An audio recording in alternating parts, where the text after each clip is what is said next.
Hello po sa inyong lahat. Bago po ako mag-umpisa sa topic ng Antarctica, gusto ko lang malaman ninyo na nagpapasalamat po ako ng buong puso sa pagtangkilik ninyo. Maraming salamat. Mahal ko po kayo. Pangalawa, napaka-importante. Nako, ang dami pong scammers. Huwag kayong maniniwala dun sa nag-i-scam na ako daw yon at magbabayad kayo, magpapadala kayo sa GCash nila at may reading. Number one, hindi po ako manghuhula. Palagi kong sinasabi yan, hindi ako manghuhula. Nalalaman ko po ang mga bagay-bagay sa pamamagitan ng pakikipag-usap sa spirit guide who would talk to me if they want me to know and if they want me to tell you, if they want you to know from me using me. Iba po yung panghuhula at iba yung me being able to relay the messages of your spirit guides to you. Yun po ang pagkakaiba. Ang dami pong scammers. Huwag kayong maniniwala dahil hindi ko po gagamitin ang TikTok para sabihin sa inyong babasahan ko kayo at magpadala kayo ng pera. Hindi po. Siya nga po pala, yung klase ko ng astral traveling ay ngayong March 8 na. Saturday, March 8, 2025. Nagdagdag po ako ng konti ng estudyante. Hindi na po masyadong kasi usually konti lang po tinatanggap ko. Ngayon, magdadagdag po ako ng marami-rami. Kasi baka matagalan ng pag-ulit ko nito. Ang susunod ko po kasi remote viewing na tsaka starseed activation. Anyway, itong mga scammers na to, kung nanonood kayo, nakakaawa kayo, alam niyo ba kung bakit? Ang sama-sama ng balik niyan sa inyo. Imbis na magkaroon kayo ng pera, imbis na magkaroon ng pagkakataon para kumita kayo, lalo pong mawawala. Ang ginagamit ninyong panluloko sa tao, 100 beses na iikot na kamalasan sa inyo. Tandaan niyo po yan. Huwag niyong gagawin yan. Masama po yan. Pag-usapan po natin ngayon yung Antarctica. Marami kasing nagtatanong at curious tungkol dito. Alam niyo po ba yung painting ko dun sa pag nagtitiktok ako? Hindi po yung biringan. Ano yun, Jake? Yung painting, ano yun? Yung Agartha. Tama, Agartha. Yun din yung palaging nakikita ng mga open, yung third eyes talaga, yung third eye nila, tapos sinasabi may lumalabas na mga fairy. Fairy. Okay. Ang Agartha po ay nasa wall. Mahirap po i-describe because when I go there, it's not really physical. Nandyan po ang napakaraming lagusan na maari talagang marating ang sinasabi ko na Agartha. Pwede po talagang puntahan. In fact, may mga nakapunta na. Physical ibig sabihin nyo, nag-travel sila, nagpunta sila doon. Ang problema, karamihan po hindi nakakabalik. Ang Agartha is a very beautiful place, so advanced, that so many people are so curious that they want to see it out of curiosity only. Yung agenda ng iba hindi masyadong maganda. May paraan po sila para malaman kung ano ang agenda ninyo. Hindi po kayo basta-basta makakapasok nang walang permiso o kung ayaw kayong papasukin. Yun ang dahilan kung bakit ang iba ay nawawala. Yung iba naman po na nakakarating doon, ayaw nang bumalik. Kaya hindi na nakakabalik. Yun po ang dahilan. Ang Agartha po ay napaka-advanced na sibilisasyon.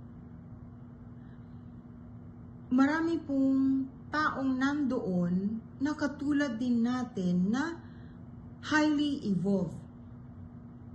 Meron pong iba't ibang mga beings na nandun na galing sa iba't ibang planeta na doon nagpunta because the planets were being invaded.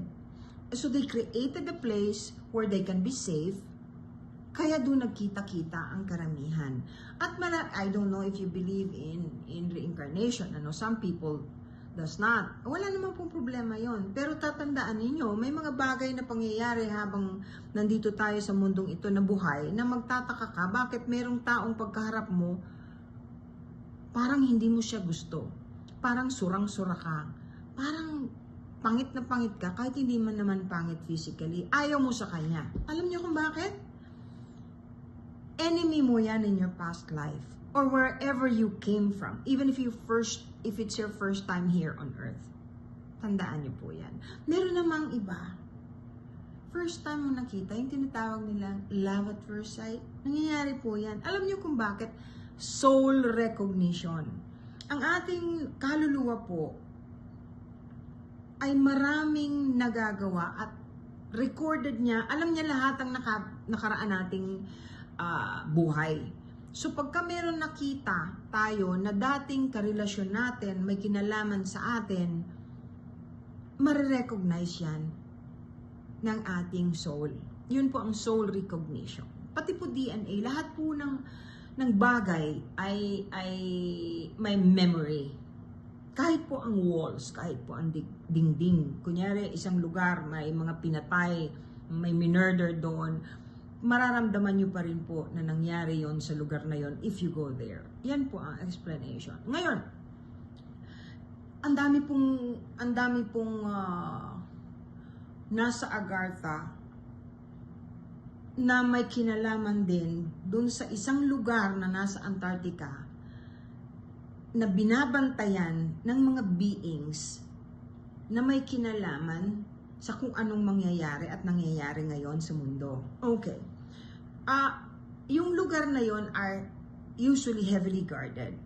May kinalaman din ang government. Different governments who talk to each other and agreed to take care of the place to help humankind and Earth just in case something bad happens. Okay? I cannot talk to you in details about this because what do I know? I mean, very small things compared to what's really happening.